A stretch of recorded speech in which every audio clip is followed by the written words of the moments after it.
Saludos a todos los amantes de la historia y a quienes no son indiferentes al destino de nuestro planeta. Hoy nos embarcaremos en un viaje inusual, no solo al pasado, sino a un pasado alternativo que nunca existió, pero que podría haber cambiado todo el curso de la civilización humana. Imaginad, ¿y si la conciencia ecológica y los movimientos de protección del medio ambiente hubieran surgido no en el siglo XIX o XX, sino hace miles de años? ¿Cómo se vería nuestro mundo hoy si los antiguos romanos, egipcios, chinos o mayas hubieran creado las primeras organizaciones de protección de la naturaleza? ¿Qué catástrofes ecológicas del pasado podrían haberse evitado y cómo habría cambiado el camino del desarrollo tecnológico de la humanidad? Si os fascinan los experimentos mentales, la historia alternativa y las cuestiones sobre la interacción del hombre con la naturaleza, no olvidéis suscribiros a nuestro canal y activar las notificaciones.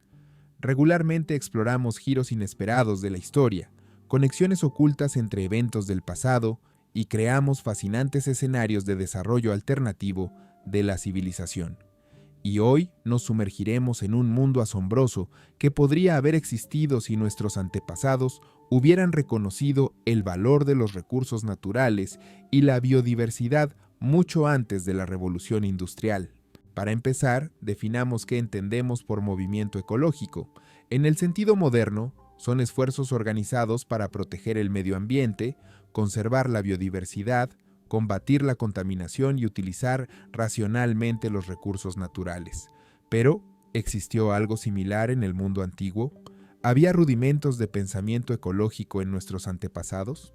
Sorprendentemente, algunos elementos de conciencia ecológica realmente pueden encontrarse en las culturas antiguas.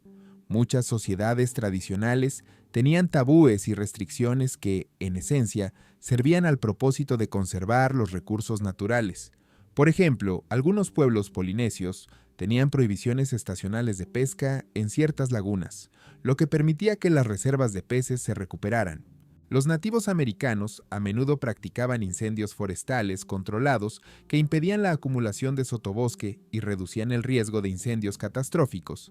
Y en la antigua China, incluso durante la dinastía Zhou, hace más de 2500 años, existían leyes que prohibían la tala de bosques en determinadas temporadas y en ciertos territorios. Sin embargo, estas prácticas estaban dispersas y generalmente se basaban en creencias religiosas o experiencia práctica, no en una comprensión sistemática de las interrelaciones ecológicas. No condujeron a la formación de movimientos ecológicos completos capaces de influir en la sociedad en su conjunto. Pero, ¿y si la historia hubiera tomado un camino diferente? Imaginemos un escenario alternativo en el que el movimiento ecológico nació en la antigua Grecia, cuna de la filosofía y la ciencia occidentales. En el siglo V antes de nuestra era, Atenas experimentaba una edad de oro bajo el liderazgo de Pericles. Era una época de florecimiento de la filosofía, el arte y la democracia.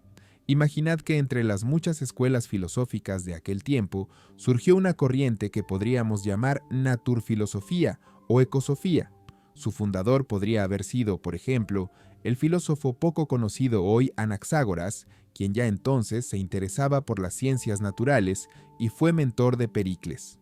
En nuestra historia alternativa, Anaxágoras, observando los cambios en el entorno alrededor de la creciente Atenas, la tala de bosques, la erosión del suelo, la contaminación de las aguas, formula una idea revolucionaria para su tiempo. La naturaleza no es simplemente un recurso para ser utilizado por el hombre, sino un sistema complejo interconectado del cual el propio hombre es parte. La alteración de estas interconexiones, afirma, inevitablemente conducirá a consecuencias negativas para la propia humanidad. Anaxágoras crea una escuela de ecosofía que atrae a discípulos entre la juventud educada ateniense. Comienzan a estudiar sistemáticamente los procesos naturales, las interrelaciones entre diversas especies de plantas y animales y el impacto de la actividad humana en el medio ambiente. Gradualmente se forma una nueva cosmovisión en la que el hombre es visto no como el señor de la naturaleza, sino como su guardián y parte de ella. ¿Qué podría haber sucedido después? Pericles, bajo la influencia de Anaxágoras, podría haber adoptado una serie de leyes dirigidas a proteger los bosques del Ática, limitar la contaminación de las aguas y crear áreas naturales protegidas. Estas medidas no solo podrían haber mejorado la situación ecológica, sino también fortalecido la economía de Atenas, asegurando un uso sostenible de los recursos. Después de la guerra del Peloponeso, cuando Atenas perdió ante Esparta, las ideas de la ecosofía podrían haberse extendido por toda Grecia y más tarde influir en Alejandro Magno y sus sucesores. Imaginad la Biblioteca de Alejandría no solo como un centro de ciencia y filosofía, sino también como el lugar de nacimiento de la primera ciencia ecológica, donde los científicos estudian sistemáticamente las interrelaciones en la naturaleza y desarrollan métodos de uso sostenible de la tierra. Estas ideas podrían haber influido también en Roma, que en nuestra historia real enfrentó serios problemas ecológicos. La deforestación en la península itálica llevó a la erosión del suelo y la pérdida de fertilidad, lo que se convirtió en una de las razones de la dependencia de Roma de la importación de grano de Egipto y el norte de África. En nuestra historia alternativa, los romanos, habiendo adoptado ideas ecológicas griegas, podrían haber creado un sistema de gestión forestal sostenible, protección del suelo y recursos hídricos. Imaginad a un emperador romano, por ejemplo, Adriano, conocido por su interés en la arquitectura y la construcción, creando no solo estructuras grandiosas, sino también una extensa red de reservas naturales en todo el imperio. Estos territorios, protegidos por decretos imperiales, podrían haber preservado la biodiversidad del Mediterráneo y evitado la extinción de muchas especies que fueron exterminadas en la historia real, como el elefante norteafricano o el león mesopotámico. Más aún, el pensamiento ecológico podría haber cambiado la estructura misma de la economía romana. En lugar de la expansión extensiva y la explotación de nuevos territorios, Roma podría haberse centrado en el desarrollo intensivo de la agricultura, la creación de sistemas sostenibles de irrigación, la selección de variedades de plantas resistentes a la sequía. Esto podría haber hecho al imperio menos dependiente de las conquistas y más estable a largo plazo. Por supuesto, no podemos olvidar otras grandes civilizaciones de la antigüedad. Imaginemos cómo podría haberse desarrollado el movimiento ecológico en la antigua China, donde ya existían algunos elementos de pensamiento ecológico. En nuestra historia alternativa, durante el periodo de los reinos combatientes, siglos V al III antes de nuestra era, uno de los gobernantes, inspirado por la filosofía taoísta de armonía con la naturaleza, crea el primer sistema mundial de áreas naturales protegidas. Estas reservas imperiales inicialmente están destinadas a la caza imperial, pero gradualmente su función cambia. Se convierten en lugares de estudio de la naturaleza, conservación de especies raras de plantas y animales y fuentes de hierbas medicinales.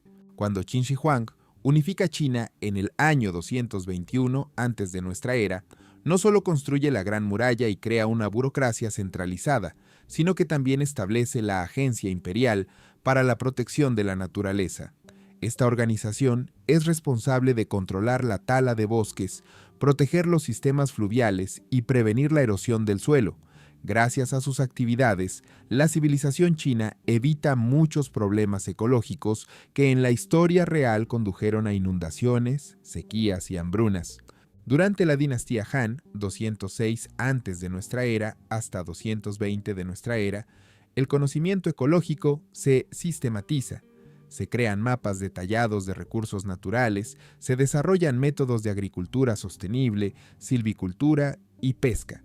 Los científicos chinos comienzan a comprender las interrelaciones entre los diversos componentes de los ecosistemas mucho antes de que este término fuera acuñado.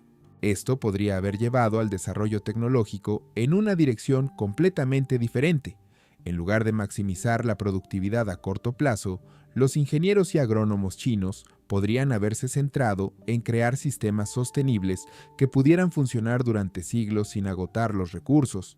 Imaginad extensos campos en terrazas, sistemas integrados de acuicultura y agricultura, ciudades diseñadas teniendo en cuenta los ciclos naturales y los flujos de energía. Las ideas de desarrollo sostenible podrían haberse extendido a lo largo de la ruta de la seda junto con bienes y tecnologías. India, Persia y luego Europa podrían haber adoptado estos conceptos y adaptarlos a sus condiciones. El mundo podría haber evitado muchas catástrofes ecológicas del pasado, la desertificación del norte de África y Oriente Medio, la deforestación masiva en la Europa medieval, la extinción de muchas especies animales. Pero veamos cómo podría haberse desarrollado esta historia alternativa más adelante, en la época correspondiente a nuestra Edad Media. En este periodo, en la historia real, el pensamiento ecológico más bien retrocedió, cediendo el lugar a una visión religiosa del mundo en la que la naturaleza era vista como algo dado al hombre para su uso por Dios. En nuestra historia alternativa, sin embargo, los monasterios podrían haberse convertido no solo en centros de preservación del conocimiento antiguo, sino también en guardianes de la sabiduría ecológica. Imaginad una orden de monjes ecologistas que ven en el cuidado de la naturaleza un servicio a Dios. Crean sistemas agrícolas sostenibles, preservan bosques, cultivan plantas medicinales, estudian animales y plantas como parte de la creación divina. Estos monjes podrían haber influido en los gobernantes medievales, convenciéndolos de la importancia de conservar los recursos naturales. Reyes y príncipes podrían haber creado bosques protegidos no solo para sus propios placeres de caza, sino también para la conservación de la biodiversidad y la protección de los recursos hídricos. Las ciudades medievales podrían haberse desarrollado teniendo en cuenta principios ecológicos, incluyendo sistemas de purificación de agua, zonas verdes y gestión sostenible de residuos. Con la llegada del Renacimiento y el comienzo de la Revolución Científica, el conocimiento ecológico podría haber recibido un nuevo impulso. Científicos como Leonardo da Vinci, quien en la realidad ya se interesaba por los procesos naturales, podrían haber sentado las bases de la ecología moderna. Imaginad un tratado sobre las interrelaciones de todas las cosas, escrito por Leonardo, en el que describe cadenas alimentarias, ciclos de nutrientes, interacciones entre diferentes especies. Los grandes descubrimientos geográficos en esta historia alternativa podrían haber estado acompañados no solo por la colonización y explotación de nuevas tierras, sino también por el estudio científico de sus ecosistemas. En lugar de talar los bosques de América para plantaciones, los europeos podrían haber aprendido de los pueblos indígenas métodos sostenibles de uso de la tierra, adaptado cultivos locales, creado sistemas integrados que combinan elementos europeos y americanos. La revolución industrial en este mundo alternativo podría haber tomado un camino completamente diferente. En lugar del uso extensivo de carbón y otros combustibles fósiles, los ingenieros e inventores podrían haberse centrado en desarrollar fuentes de energía más limpias. Imaginad que James Watt, en lugar de perfeccionar la máquina de vapor, crea una turbina eólica eficiente o un molino de agua mejorado. En este mundo podrían haber aparecido antes conceptos de economía circular, donde los residuos de una producción se convierten en materia prima para otra. Las ciudades del siglo XIX podrían haber evitado la terrible contaminación que caracterizó a los centros industriales reales de esa época. En lugar de sombrías fábricas humeantes, imaginad complejos industriales integrados con sistemas naturales, utilizando energía solar, eólica e hidráulica, reciclando residuos en materiales útiles. Para el siglo XX, este mundo alternativo podría haber alcanzado un nivel de desarrollo tecnológico comparable al nuestro, pero con un impacto mucho menor en el medio ambiente. Imaginad ciudades donde los edificios están cubiertos de jardines, donde el transporte funciona con energía renovable, donde la industria y la naturaleza coexisten en armonía. Por supuesto, no se puede suponer que en esta historia alternativa no habría problemas y conflictos. La naturaleza humana sigue siendo la misma, y la lucha por el poder, los recursos y el territorio continuaría. Pero la dirección general del desarrollo podría haber sido diferente, más sostenible y menos destructiva para la naturaleza. Uno de los aspectos interesantes de esta historia alternativa podría haber sido el desarrollo de la cooperación internacional en el campo de la protección de la naturaleza. Imaginad que ya en el siglo XVIII o XIX se crea una organización internacional similar al PNUMA o la UICN modernos que coordina los esfuerzos de diferentes países para conservar la biodiversidad, combatir la contaminación y utilizar los recursos de manera sostenible.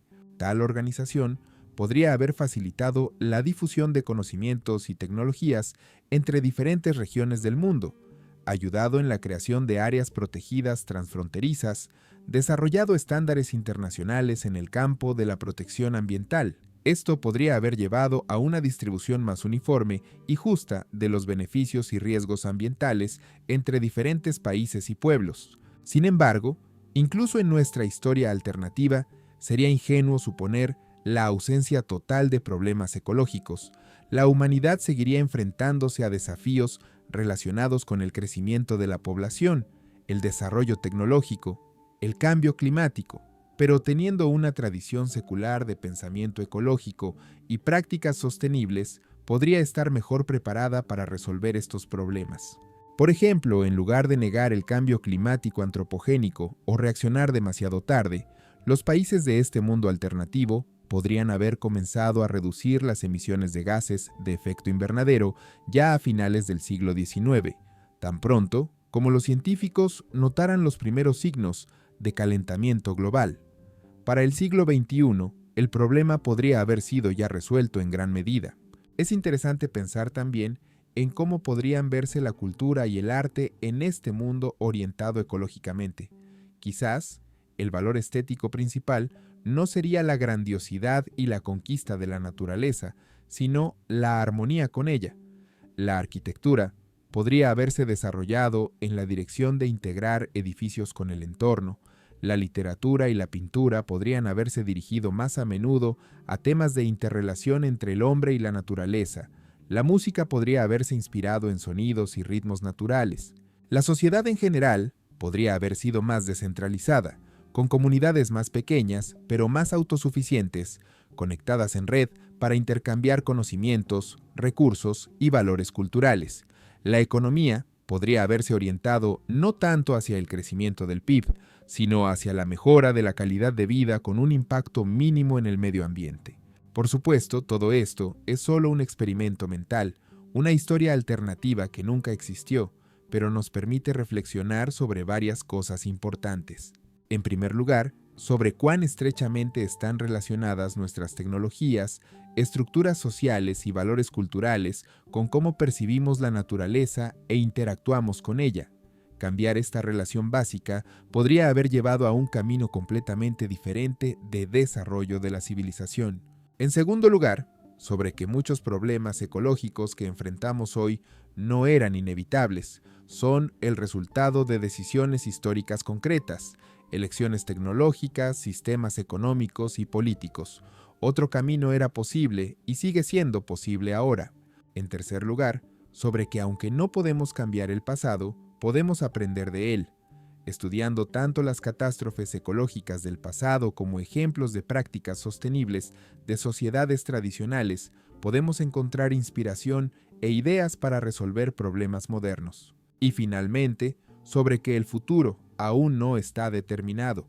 Estamos en una encrucijada y las decisiones que tomamos hoy determinarán qué camino seguirá nuestra civilización en adelante. ¿Será un camino de continua destrucción de sistemas naturales o un camino de restauración de la armonía entre la humanidad y la naturaleza? Quizás la lección más importante de este viaje mental al pasado alternativo es que el desarrollo sostenible no es simplemente un conjunto de tecnologías o políticas, es una cosmovisión integral basada en la comprensión de las profundas interrelaciones entre todos los elementos de los sistemas naturales y sociales. Y aunque no podemos volver al pasado y crear un movimiento ecológico en la antigua Grecia o China, podemos aquí y ahora comenzar a formar tal cosmovisión y llevarla a la práctica. En la historia real, los primeros movimientos ecológicos modernos surgieron en el siglo XIX como una reacción a las consecuencias destructivas de la revolución industrial. La gente comenzó a reconocer el valor de la naturaleza salvaje, el peligro de la contaminación, la importancia de conservar recursos para las generaciones futuras. En el siglo XX, estas ideas recibieron fundamento científico, apoyo social, implementación política. Hoy el movimiento ecológico es global, multifacético, influyente. Incluye tanto grandes organizaciones internacionales como iniciativas locales, tanto investigación científica como acciones prácticas, tanto activismo político como cambios en el estilo de vida personal. Tal vez nuestro tiempo es ese momento crucial, esa rama alternativa de la historia, cuando la humanidad finalmente reconoce la necesidad de una coexistencia armoniosa con la naturaleza y comienza a actuar en consecuencia. Tal vez los futuros historiadores verán el siglo XXI como la época del gran giro ecológico, el tiempo en que cambiamos el curso del desarrollo de la civilización de destructivo a restaurador. Y tal vez sean precisamente nuestras acciones hoy las que determinen si las generaciones futuras vivirán en un mundo similar a esa realidad alternativa armoniosa que hemos imaginado o en un mundo que sufre las consecuencias de la crisis ecológica. La elección es nuestra, y aunque no podemos cambiar el pasado, todavía podemos crear un futuro mejor basado en la sabiduría acumulada por la humanidad durante milenios de interacción con la naturaleza y en los nuevos conocimientos que nos brinda la ciencia moderna. Espero que este viaje al pasado alternativo haya sido tan fascinante para vosotros como lo fue para mí. Si os gustó este video, no olvidéis darle un me gusta, compartirlo con amigos y suscribiros a nuestro canal para no perderos nuevos episodios sobre giros sorprendentes de la historia y posibles caminos alternativos de desarrollo de la humanidad. Y en los comentarios, contadnos qué otras prácticas ecológicas de civilizaciones antiguas conocéis. ¿Qué decisiones del pasado creéis que podrían haber cambiado radicalmente la situación ecológica en el mundo moderno? En los próximos episodios continuaremos explorando asombrosas historias de ¿qué pasaría si? Que nos ayudan a comprender mejor no solo el pasado, sino también el presente y las posibles variantes del futuro. Hasta nuevos encuentros en el mundo de la historia alternativa.